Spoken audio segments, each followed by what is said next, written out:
नमस्कार मंडळी, मी रुपाली तुमचं पुन्हा एकदा स्वागत करते आजच्या एका नवीन ब्लॉगमध्ये. अपेक्षा करते तुम्ही सगळं ठीक असाल आणि स्वतःची काळजी घेत असाल. कालच्या ब्लॉगमध्ये तुम्ही पाहिलं की बड्डेचं छोटंसं सेलिब्रेशन मी केलं होतं. तर आज माझा वाढदिवस आहे, दुसरा दिवस म्हणजे आज वाढदिवस आहे आणि आजच्या दिवशी ना मी स्वतःला छान फील करून द्यावं, स्पेशल फिलिंग यावी यासाठी सकाळी लवकर उठली होती आणि पेडिक्युअर आणि स्पा सकाळी सकाळी करून घेतला. मुलं उठायच्या आधी. त्यानंतर थोडंफार नाश्त्याचं जेवणाचं जे काही होतं लाईटली ते आवरलं, कारण दुपारचं जेवण जे होतं ना मुलांचं ते बाहेरच होणार होतं. सो त्यांना आवरून ना त्यांना शाळेत पाठवलं आणि ते संध्याकाळच्या थोडीफार स्वयंपाकाची तयारी केली. देवपूजासुद्धा झाली होती सकाळी, कारण सकाळी लवकरच उठणं झालं त्यामुळे सगळी कामं जवळजवळ आवरली होती. आता 1 सव्वा 1 झाला होता आणि मी फराळ करून घेतला. माझा आज उपवास होता. त्यानंतर मग मी रेडी झाली आणि मुलंसुद्धा स्कूलमधून आली होती. प्रज्ञेची एक्झामचा लास्ट डे होता त्याच्यामुळे त्याचंही स्कूल लवकर सुटलं होतं आणि लोलो तर 1:30-2 पर्यंत येतोच. आणि मग सगळे आम्ही मस्त रेडी झालो आणि निघालो बाहेर जायला. तर इथे खाली बिल्डिंगच्या खाली उतरल्यानंतर प्रज्ञा इथे थोडंफार माझं मला सांगत होता की मम्मी असं कर वगैरे, त्याला रील शूट करायचं होतं. पण म्हटलं की राहू दे म्हणून. आणि मग आम्ही थेट गेलो दादरच्या मठामध्ये आणि मन भरून अगदी मनापासून स्वामींचं दर्शन घेतलं. कारण खूप दिवसानंतर ना दादरच्या मठात येणं झालं होतं माझं. आधीमध्ये मी पहिल्यांदा येत असायची, पण आता हल्ली ना बाहेरच निघणं खूप कमी झालं. त्याच्यामुळे दादरच्या मठातही बरेच दिवस आली नव्हती. छान दर्शन घेतलं. त्यानंतर मग मंदिरात गेलो आम्ही सिद्धिविनायकच्या आणि तिथेही बाप्पाचं दर्शन घेतलं आणि त्यानंतर मला मिळालं माझं बड्डेचं सरप्राईज. ते म्हणजे माझ्या नवऱ्याने मला नेलं साड्यांच्या दुकानात अचानकपणे. म्हणजे शॉपिंग करायचं ठरलं होतं, जायचं वगैरे साड्या घ्यायला. पण आजच्या दिवशी नेतील असं अपेक्षा नव्हती आणि तेही ना खूप मोठ्या अशा शॉपमध्ये त्यांनी मला नेलं होतं. हिंदमातामधलं भरक्षेत्र हे शॉप तुम्हाला माहिती असेल, मोठं शॉप. 2 शॉप आहेत, एक छोटं शॉप आणि एक मोठं. तर छोट्या शॉपमध्ये मी नेहमी शॉपिंग करत असते भरक्षेत्रामध्ये. पण मोठ्या शॉपमध्ये माझं काही कधी जाणं झालं नव्हतं. पण एक मनात इच्छा होती की कधीतरी आपण तिथे जावं आणि काहीतरी शॉपिंग करावी. आणि आज ते स्वप्न माझ्या नवऱ्याने माझं कंप्लीट केलं.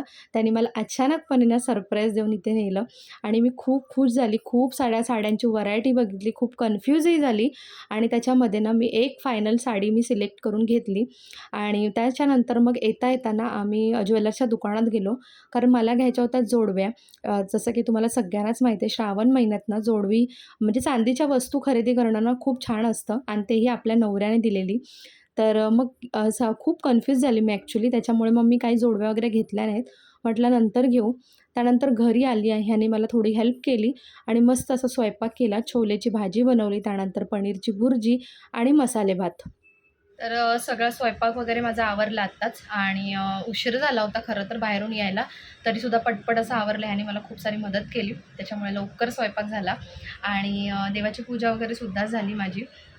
आणि आता मी चेंज करून घेणार आहे आणि त्यानंतर मग छोटंसं सेलिब्रेशन असणार आहे, तुमच्यासोबत शेअर करेन, तर नक्की पहा.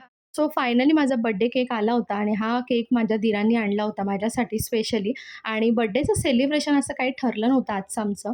पण मुलांचं चाललं होतं की मम्मी आमचा वाढदिवस सेलिब्रेट होतो, तर तुझासुद्धा तू कर यावर्षी. आणि त्यामुळे छोटंसं सेलिब्रेशन, घरगुती सेलिब्रेशन असं आम्ही केलं.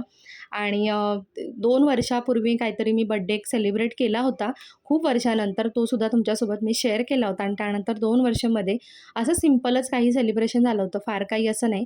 तर त्यानंतर आत्ता माझं हा बड्डे सेलिब्रेशन आज झालेलं आहे आणि खूप छान फिलिंग येते आपल्याला खरं तर. आणि माझा सगळ्यात पहिला बड्डे जो होता ना, तो मी 7वीत असताना माझ्या पप्पांनी केला होता. अचानक मी ट्युशनवरून आली होती आणि माझ्यासाठी केक आणला होता त्याने आणि नवीन कपडे.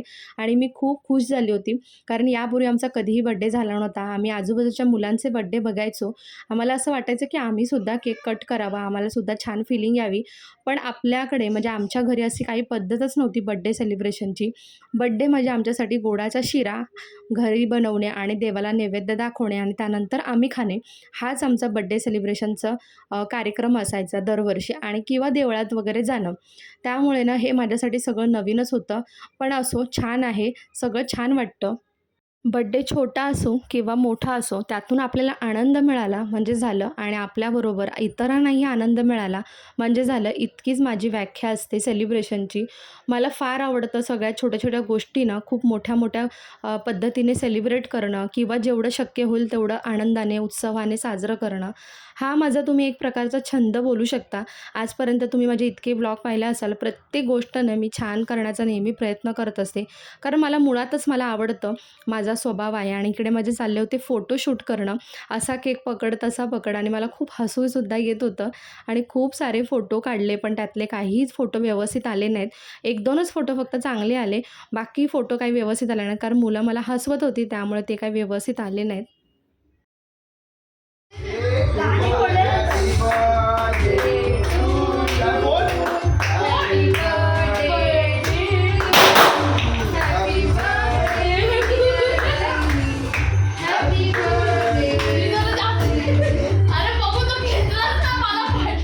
केक कट झाला आणि सगळे केकवरती तुटून पडले, कारण केकची टेस्ट जी होती ना खरंच खूप सुंदर होती आणि मला खूप आवडला. 2-3 वर्षापूर्वी एकदा मी असा केक खाल्ला होता आणि त्यानंतरनं मला आज म्हणजे माझ्या मनासारखा केक मिळाला खायला आणि खूप टेस्टी होता. आम्ही सगळ्यांनी अगदी ना पोट भरून खाल्ला आणि जो राहिला होता तो दुसऱ्या दिवशीसुद्धा आम्ही संपवून टाकला आणि घरीच आजचं सेलिब्रेशन होतं, त्यामुळे जेवणसुद्धा घरचंच होतं. माझा उपवास होता आणि त्यामुळे घरीच सगळं जेवण बनवलं होतं. तुम्ही मगाशी ब्लॉगमध्ये पाहिलंच असेल. तर आता ते सगळं जेवण आम्ही करून घेणार आहोत आणि त्यानंतर ना मस्त असा आम्ही गप्पा-टप्पासुद्धा करणार आहोत. कारण खूप दिवसानंतर ना आमचं भेटणं झालेलं आहे. तर इथे जेवण आवरलं आणि त्यानंतर आमचं ठरलं, की बाप्पाची मूर्ती पाहण्यासाठी जायचं म्हणून.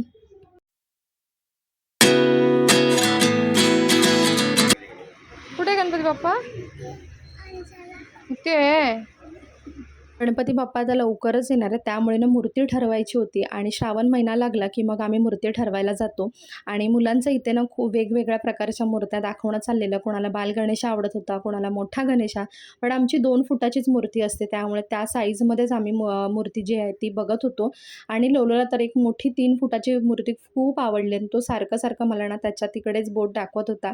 तो म्हणत होता की घेऊन जाऊया ही बाप्पाची मूर्ती आणि या सगळ्या मूर्तींमध्ये ना मला ही सगळ्यात जास्त मूर्ती आवडली बाल गणेशाची.